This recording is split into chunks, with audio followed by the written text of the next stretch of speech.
Bab ke-127. Panggil aku, bos. Arjun bergegas merapikan berkas. Pagi ini dia ingin bertemu dengan beberapa klien, dan juga ingin pergi ke rumah pemilik tanah di belakang perusahaannya.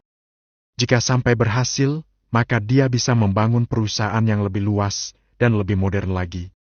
Baginya perusahaan peninggalan kakeknya sudah terlalu tua dan butuh renovasi. Arjun, apakah tidak mau sarapan dulu? Tanya Nala cemas.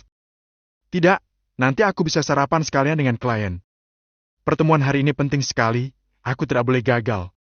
Jawab Arjun tersenyum tenang. Ya, semoga berhasil ya. Aku hanya bisa membantu doa dari sini. Balas Nala sambil mengecup pipi suaminya. Arjun tersipu malu, sebenarnya masih ingin mengerjai sang istri, tetapi waktu sudah tidak bisa diundur lagi. Setelah naik mobil dan keluar dari halaman rumah, di pinggir jalan dia melihat ada Ambarwati yang berjalan sambil terseok. Dan tiba-tiba Ambarwati melambaikan tangan, Arjun segera menghentikan. Ambar, ada apa? Tanya Arjun. Tuan, kaki saya terkilir. Bisakah saya menumpang sampai universitas? Tanya Ambar dengan wajah memelas. Arjun bukannya tidak mau menolong, tetapi dia juga tidak mau memberikan kesempatan pada perempuan lain dan akhirnya membuat istrinya cemburu. Kecuali jika saat ini dia tengah bersama Nala, maka tidak akan menimbulkan fitnah. Maaf, tapi aku tidak ke perusahaan. Sebaiknya kamu naik taksi saja, ini aku kasih uang untuk membayarnya.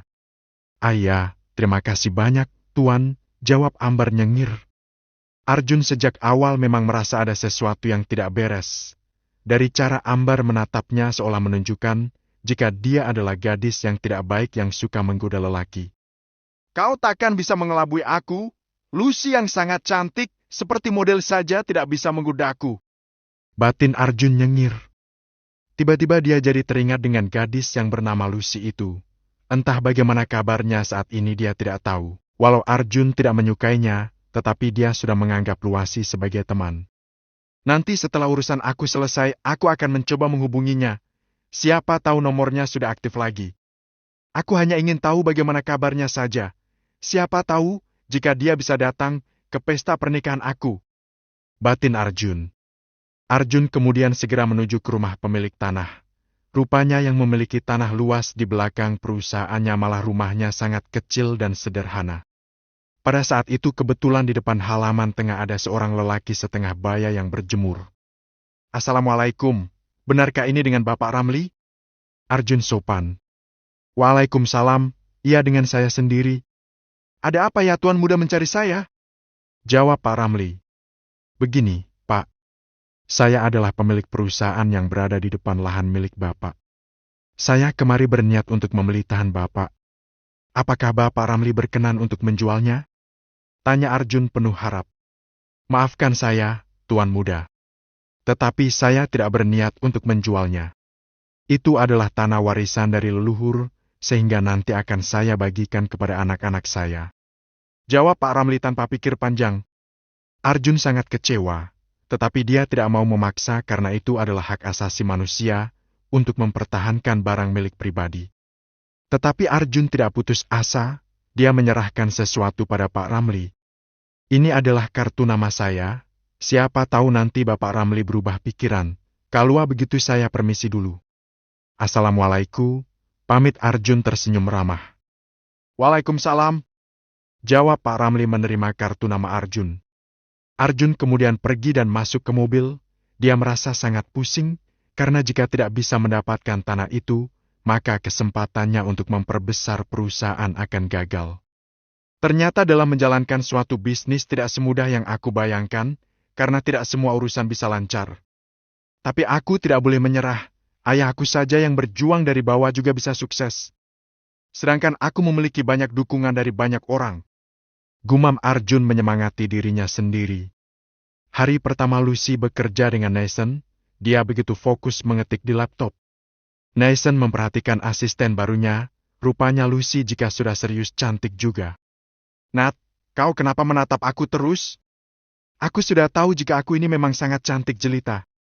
Kau tegur Lucy tanpa berpaling dari layar laptop. Jangan kepedean, Aku ini hanya memperhatikan apakah kamu ini bisa kerja apa tidak. Aku tak ingin rugi sudah mengeluarkan gaji untuk karyawan yang hanya main-main saja. Balas Nathan salah tingkah. Aku nggak mau banyak janji, tapi nanti kamu lihat sendiri hasilnya. Yang penting aku sudah berusaha dan memberikan yang terbaik sesuai kemampuan aku. Jawab Lucy. Hei, aku ini mulai sekarang adalah bos kamu, jadi panggil aku bos. Iya, bos. Kalau begitu lihat dulu hasilnya, aku nggak mau nanti sudah capek-capek kerja, tapi tidak memenuhi kualifikasi yang bos harapkan. Pinta Lucy serius. Luz, jangan terlalu serius begitu dong. Aku kok malah jadi takut. Ujar Nathan. Ya aku harus profesional dong, bos. Itu adalah satu-satunya cara untuk memperlihatkan kemampuan aku biar tidak selalu dipandang buruk. Balas Lucy. Padahal tadi Nathan hanya berniat untuk bercanda saja. Tetapi karena Lucy sudah begitu, maka dia juga ingin serius sebagai bos. Nathan beranjak dari kursinya, dia segera menghampiri ke meja kerja Lucy dan melihat ke layar laptop. Lumayan bagus juga laporan kamu. Semangat kerja ya, ucap Nathan yang bingung mau komen apa, sebab dia sendiri tidak fokus. Tiba-tiba saja ponsel Lucy berbunyi, gadis itu melirik ke arah Nathan. Angkat saja, tidak apa-apa kok. Ujar Nathan sedang baik hati. Terima kasih. Jawab Lucy sangat senang. Dia langsung mengambil ponsel yang berada di dalam tasnya, tetapi matanya langsung terbelalak begitu tahu siapa yang sudah menelponnya. Memang benar, jika nomor Arjun sudah hilang dari kontaknya, tetapi nomor itu sudah tersimpan di otak Lucy dan sampai sekarang masih teringat. Jun, ucap Lucy hanya ingin memastikan, dan begitu Nathan mendengar nama adik iparnya dia ikutan kaget. Lucy, bagaimana kabar kamu? Lucy terbengong ketika mendengar suara Arjun menanyakan kabarnya seketika dia menangis dan memegang dadanya yang terasa perih. Luz, apa kamu mendengar aku? Ayah, aku baik-baik saja. Bagaimana dengan kamu sendiri? Lucy mengusap wajahnya, dia mencoba untuk tegar dan bisa bersikap tenang. Hal itu membuat Nathan jadi kesal. Dia langsung menyambar ponsel milik Lucy. Jun, kenapa kamu menghubungi Lucy lagi? Kamu kan sudah menikah dengan Nala. Nathan, ini kamu? Jadi gadis yang waktu itu bersama kamu di apartemen adalah Lucy kan? Pantas saja waktu itu aku merasa tidak asing. Jangan mengalihkan pembicaraan. Kamu ini kenapa menelpon Lucy? Sudah punya istri kok masih ngogoda gadis lain? Siapa yang sedang menggoda? Aku hanya ingin bertanya kabar Lucy, dan kalau memang dia sedang berada di Indonesia, dan tidak sedang sibuk, aku harap dia mau datang ke pesta pernikahan aku. Lucy yang masih bisa mendengar langsung mengambil alih ponselnya. Aku sehat, Jun. Sekarang aku bekerja menjadi asisten dan penerjemah Nathan. Dan nanti saat pesta pernikahan kamu, aku akan datang bareng Nathan sekalian. Syukurlah kalau begitu. Terima kasih, karena kamu sudah menyempatkan waktu ya. Silahkan kamu kerja lagi, nanti bisa dimarahi oleh bos kamu, ha. Sambungan telepon langsung terputus. Lucy mengusap wajahnya sekali lagi, karena merasa begitu lelah.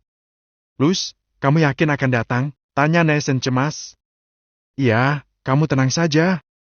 Aku tulus, sama sekali tidak ada niatan untuk mengacaukan pernikahan Arjun dan Nala. Lagian ini juga bagus untukku, biar aku sadar jika Arjun sudah menikah, dan aku bisa segera melupakan dia. Jawab Lucy lemas. Aku tidak bermaksud untuk menuduhmu. Aku hanya khawatir jika nanti kamu pingsan di sana. Hanya mendengar Arjun menanyakan kabar saja kamu sudah nangis begini. Balas Nathan. Makanya aku ingin membiasakan diri dengan kenyataan, lagian ada kamu. Jadi aku bisa sedikit teralihkan. Kamu ingin menjadikan aku sebagai pelarian? Selidik Nathan. Hei, kamu jangan bercanda. Andaikan aku ingin memiliki pelampiasan, tentu aja tidak akan memilih kamu. Kan tidak lucu? Syukurlah kalau begitu, aku merasa aman jadinya. Buruan sana kembali ke meja kamu sendiri. Aku mau menyelesaikan ini, dan setelah itu bisa makan siang dengan tenang. Bisa-bisanya seorang karyawan mengusir bosnya sendiri.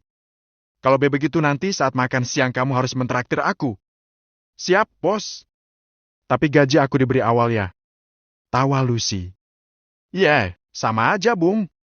Balas Nata, tetapi entah kenapa setelah Lucy mulai ceria, kembali dia